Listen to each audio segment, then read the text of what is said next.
आज का टॉपिक है treatment of reserve and losses in case of reconstitution of the partnership firm.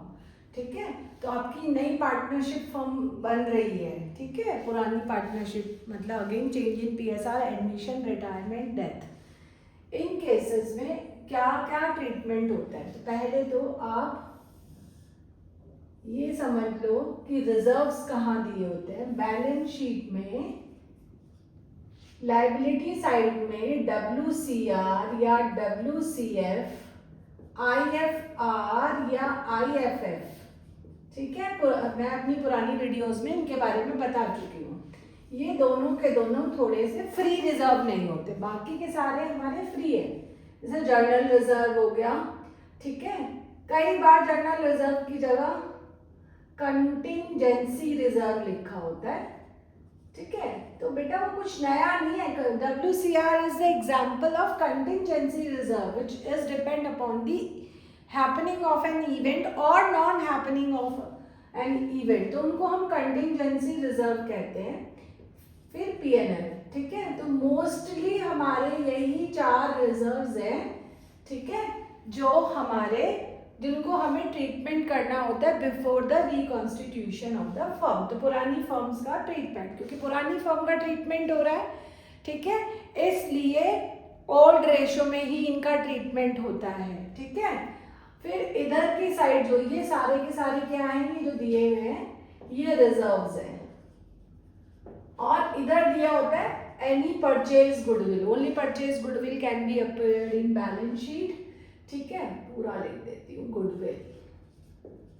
ठीक है, और आपका इधर होता है PNL सस्पेंस। ठीक है, और इधर भी एक PNL दिया है, ये इसका मतलब डेबिट बैलेंस है। ठीक है, और ये वाला PNL दिया है, इसका मतलब क्रेडिट बैलेंस है।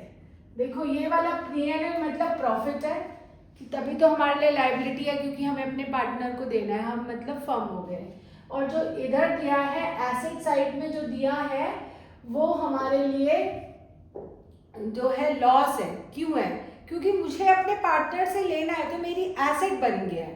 ठीक है, तो इनका ट्रीटमेंट क्या होता है, या तो हम ये सब कुछ भी दिया हुआ है तो हम डिस्ट्रीब्यूट कर देते हैं कैपिटल अकाउंट में इन ओल्ड रेशो। ठीक है, ये सब लायबिलिटी है, आप इन्हें खत्म करोगे तो मतलब इन्हें डेबिट करोगे। तो इनमें से कोई भी रिजर्व्स होंगे, WCR, IFF, general reserve, PNL, ये सारे के सारे डेबिट हो जाएंगे, क्योंकि decrease in liabilities are debit to A, to B and to C।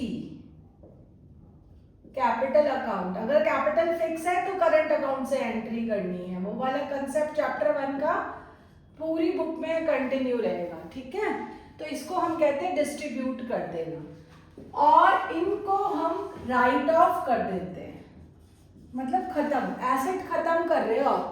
Decrease in assets are debit, तो टू गुडविल, अभी मैं एब्रीवेशन यूज कर लेती हूँ, PNL suspense, which is also called advertisement suspense। ठीक है, और also called deferred revenue expenditure। PNL suspense नहीं, हम advertisement suspense लिख लेते हैं। ठीक है, तो advertisement suspense। ठीक है, और PNL का डेबिट बैलेंस, तो पहले वो डेबिट था, अब आप उसे खत्म कर रहे हो तो अब वो क्या हो जाएगा, क्रेडिट हो जाएगा। और A, B, C ये तीनों के तीनों पार्टनर क्या हो जाएंगे, डेबिट हो जाएंगे। ठीक है, इन विच रेशो, ओल्ड रेशो, और ये भी इन विच रेशो, क्योंकि पुरानी फर्म का रिकॉन्स्टिट्यूशन हो रहा है, आगे से नया रिजर्व बनेगा। लेकिन अब इसमें ना एक कंडीशन होती है, उनके बुक्स पे क्वेश्चन कम होते हैं। If they do not want to distribute, तो इस केस में हम क्या करते हैं, if do not want to distribute, तो हम gaining to sacrificing करते हैं एंट्री। जिस पार्टनर को गेन हुआ और इस वाले केस में क्योंकि ये लॉसेस है तो एंट्री हो जाती है सैक्रिफाइसिंग टू गेनिंग। ठीक है, तो ये ही ट्रीटमेंट है मोस्टली हमको 98% क्वेश्चन में यही ट्रीटमेंट करना होता है। 2% क्वेश्चन, जैसे एडमिशन में एक ही क्वेश्चन ऐसा है पूरी बुक में जिसमें हमें जर्नल रिजर्व है उस क्वेश्चन में डिस्ट्रीब्यूट नहीं करना, तो आप G2S पास करोगे। ठीक है, यहाँ गेनिंग पार्टनर न्यू पार्टनर है। ठीक है, तो उसके करंट अकाउंट से जो दोनों पार्टनर ने सेक्रीफाइस किया उनको आप जो है क्रेडिट करोगे। ठीक है, तो यही ट्रीटमेंट है रिजर्व्स के। टिप्स पे याद हो जानी चाहिए ये 7 चीजें, WCR, IFF, general reserve, PNL, goodwill, advertisement, suspense या PNL का डेबिट बैलेंस। ठीक है।